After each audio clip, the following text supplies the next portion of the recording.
환율이 오르는 거랑 부동산이랑 무슨 상관이냐 이렇게 말씀하시는 분들이 많습니다. 많은 분들이 환율은 수출 기업이나 해외여행 비용에만 영향을 준다고 생각하시는데 실제로 환율은 한국 같은 나라에서 경제의 뼈대를 흔드는 신호가 되곤 합니다. 특히 부동산 시장은 금리와 유동성 그리고 사람들의 심리로 움직이기 때문에 환율이 흔들리기 시작하면 그 충격이 생각보다 빠르게 전염될 수 있습니다. 요즘 시장을 보면 더 불안한 것이 있습니다. 정상이라면 돈이 많이 풀리면 금리가 내려가고 금리가 내려가면 부동산과 주식 같은 자산이 들썩이는 게 일반적인 흐름입니다. 그런데 어떤 시기에는 돈이 풀리는데도 금리가 잘 안 내려가거나 오히려 시장 금리가 올라가기도 합니다. 이때 시장은 이렇게 받아들입니다. 돈을 푸는 이유가 성장 때문이 아니라 어딘가 터진 구멍을 막기 위해서라고요. 그 순간부터 환율과 금리 그리고 부동산 모두 불안해질 수 있습니다. 여기서 핵심은 단순합니다. 환율이 오르면 수입 물가가 오르고 생활비가 올라가고 금리 부담이 커지고 결국 현금 흐름이 약한 곳부터 무너집니다. 그리고 한국 부동산에서 현금 흐름이 약한 곳의 대표가 무엇이냐면 분양이 잘 안 되는 지방의 미분양과 이자를 겨우 버티는 프로젝트 파이낸싱 그리고 전세 레버리지로 굴러가던 구조입니다. 이 세 축은 서로 연결되어 있어서 한쪽이 흔들리면 다른 쪽도 동시에 흔들립니다. 오늘은 환율이 오를 때 왜 부동산이 위험해지는지 그리고 그 과정에서 어떤 일들이 나타나는지 마지막으로 개인이 무엇을 점검해야 하는지를 다뤄보겠습니다. 환율이 오르면 부동산은 왜 위험해질까요? 가장 간단한 이유는 먼저 생활비입니다. 한국은 에너지, 원자재, 곡물, 부품 등 많은 것을 해외에서 들여옵니다. 환율이 오르면 똑같은 물건을 사도 원화로 더 많은 돈을 내야 합니다. 그러면 수입 물가가 오르고 생활비가 오르고 기업의 원가가 오릅니다. 그 결과는 몇 가지로 이어집니다. 첫째, 가게는 지갑을 닫습니다. 소비가 줄면 자영업과 지역 상권이 먼저 흔들립니다. 둘째, 기업은 비용 부담이 커집니다. 채용이 줄고 투자도 늦춰집니다. 또 일자리가 약해지죠. 셋째, 물가가 오르면 금리 인하가 어려워집니다. 중앙은행이 쉽게 금리를 내리기 힘든 환경이 됩니다. 여기서 부동산이 타격을 받는 이유는 명확합니다. 부동산은 금리와 현금 흐름에 가장 민감한 자산입니다. 금리가 낮으면 버티기가 쉽고 금리가 높으면 버티기가 어렵습니다. 환율 상승은 물가를 통해 금리를 자극하고 고금리는 영끌 투자자들의 삶을 어렵게 만듭니다. 부동산 시장에서 환율과 금리로 인해 가장 먼저 터질 수 있는 뇌관은 PF입니다. PF는 건설 프로젝트에 들어가는 돈을 빌려서 사업을 진행하는 방식입니다. 땅을 사고 인허가를 받고 공사를 하고 분양으로 돈을 회수하는 구조입니다. 이 구조가 탄탄하게 버티려면 딱 두 가지가 필요합니다. 분양이 잘 되어야 하고 금융 비용이 감당 가능한 수준이어야 합니다. 그런데 금리가 높아지면 이자 부담이 커지고 분양이 안 되면 현금이 들어오지 않습니다. 현금이 안 들어오는데 이자는 매달 나갑니다. 그러면 사업장은 점점 버티기 힘들어지겠죠. 여기서 중요한 것은 시간이 지나면 더 위험해진다는 점입니다. 초기에는 땅을 팔면 원금의 상당 부분을 회수할 수 있고 손실도 통제할 수 있습니다. 그런데 몇 년 동안 이자만 내며 버티면 땅값이 떨어지고 분양이 안 되며 공사비까지 올라가면 결국 땅을 팔아도 마이너스가 됩니다. 그 순간부터는 단순한 유동성 문제가 아니라 사실상 부실이 됩니다. 이런 사업장이 늘어나면 어떤 일이 벌어질까요? 은행과 금융기관은 불안해지고 대출 기준을 더 강화합니다. 그럼 부동산 시장은 더 얼어붙습니다. 얼어붙은 시장은 다시 분양을 어렵게 만들고 PF는 더 위험해집니다. 이게 바로 악순환입니다. 환율이 오르는 국면에서는 이 악순환이 더 빨라질 수 있습니다. 왜냐하면 환율 상승은 물가 상승과 금리 부담을 키워서 분양 수요를 약하게 만듭니다. 그와 동시에 금융시장의 불안 심리를 키워서 대출을 더 조이게 만드는데요. 많은 분들이 이런 질문을 하십니다. 요즘 어떤 지역은 집값이 오르기도 하는데 왜 위기라고 하느냐고요. 여기서 중요한 포인트가 있습니다. 일부 지역의 부동산 가격이 오른다고 해서 전체 시장이 탄탄해지는 것은 아닙니다. 오히려 위기 초기에는 자금이 안전하다고 느끼는 곳으로 몰리면서 특정 지역만 오르는 현상이 나타나기도 합니다. 이때 더 위험한 것은 이런 것입니다. 특정 지역 집값이 오르는데도 시장 전체 금리가 내려가지 않거나 대출이 더 조여지는 상황입니다. 지금의 상황과 비슷한 거죠. 이건 시장이 이렇게 말하는 것과 비슷합니다. 일부 인기 지역은 버텨도 전체 구조는 불안하다. 그러니 돈의 가격을 더 받겠다. 그 순간부터 시장은 양극화가 심해집니다. 상위 지역과 좋은 자산은 살아남고 나머지는 급격히 떨어집니다. 지방의 미분양과 중공후 미분양이 쌓이는 이유도 이 흐름과 맞닿아 있습니다. 부동산 시장에서 또 하나의 연결고리는 전세입니다. 전세는 집값이 오르거나 버틴다는 전제를 깔고 돌아가던 구조였습니다. 집주인은 전세금을 돌려주기 어렵지 않다고 믿고 임차인도 전세가 비교적 안전하다고 믿으며 전세가 유지되었습니다. 그런데 집값이 오르지 않거나 전세 수요가 줄거나 전세 시세가 내려가면 이 구조가 바로 위험해집니다. 집주인은 만기 때 전세금을 돌려줘야 하는데 새 전세가 안 들어오면 현금이 막힙니다. 그러면 금매로 내놓거나 대출을 받아서 돌려줘야 합니다. 그런데 금리가 높으면 그 대출도 부담이 됩니다. 여기에 전세 사기 사건처럼 전세 관련 사고가 늘어나면 임차인은 더 조심스러워집니다. 전세 수요가 더 줄고 전세 시세가 더 낮아집니다. 게다가 전세 대출까지 줄이면서 점점 월세화가 진행되고 있습니다. 환율이 올랐을 때 나타나는 물가 상승, 금리 부담, 경기 둔화는 전세를 위축시키는 방향으로 작동할 수 있습니다. 결국 전세 구조는 환율 충격의 2차, 3차 여파로 흔들릴 수 있습니다. 환율이 오르면 부동산이 폭탄처럼 터질 수 있다는 말은 과장이 아닐 수 있습니다.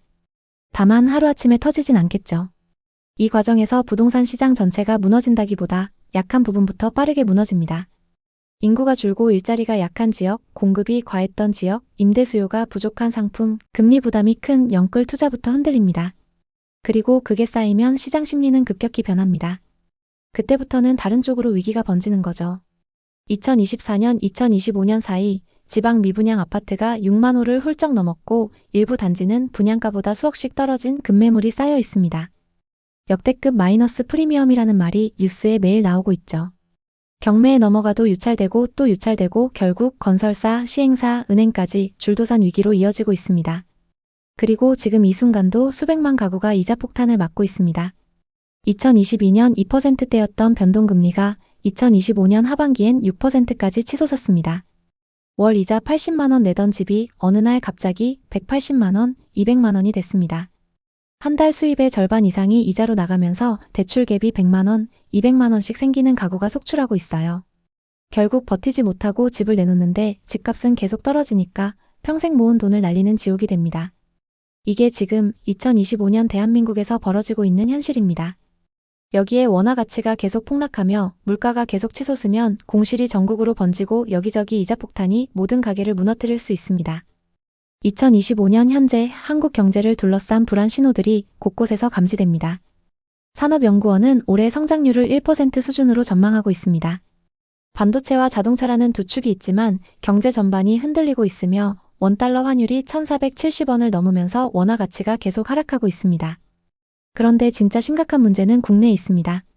부동산 프로젝트 파이낸싱, 즉 PF 부실입니다. 건설사들이 개발을 위해 빌린 돈이 제대로 회수되지 않으면서 저축은행을 시작으로 제2금융권 전체가 흔들릴 수 있는 상황입니다. 전문가들은 부실 규모가 수십조 원에 이를 수 있다고 경고합니다. 1997년 IMF 때 종합금융사들이 줄도산했던 것과 똑같은 그림이 나올 수 있습니다. 가계부채도 여전히 시한폭탄 같습니다. 약 1,800조에 달하는 가계부채, GDP 대비 비율은 세계 최고 수준입니다. 지난 몇 년간 급격한 금리 인상으로 변동금리 대출을 받은 사람들은 이자 부담이 2배 가까이 뛰는 충격을 겪었습니다. 집값은 떨어지는데 이자는 치솟으니 버티지 못하고 집을 내놓는 사람들이 급증하고 있습니다. 이 연쇄 반응이 퍼지면 부동산 시장 전체가 무너질 수 있습니다. 국가 경제는 실물이 아니라 신뢰로 돌아갑니다. 돈이 가치, 은행에 대한 믿음, 정부의 약속이 깨지는 순간 안전해 보이던 시스템이 순식간에 연쇄 붕괴합니다. 해외 국가들이 파산 위기에 처했던 모든 과정은 놀라울 만큼 비슷했습니다. 외채가 쌓이고 외국 자본이 빠져나가고 통화 가치가 폭락하고 수입품 가격이 치솟고 은행이 예금 인출을 막고 결국 모두 빈곤층으로 한 번에 추락했습니다. 특히 달러 빚이 많았던 나라들은 자국의 통화가 폭락하면서 빚이 순식간에 몇 배로 불어났습니다.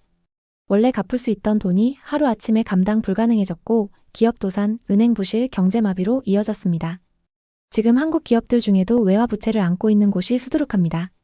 한국은 에너지와 식량을 거의 100% 수입에 의존합니다.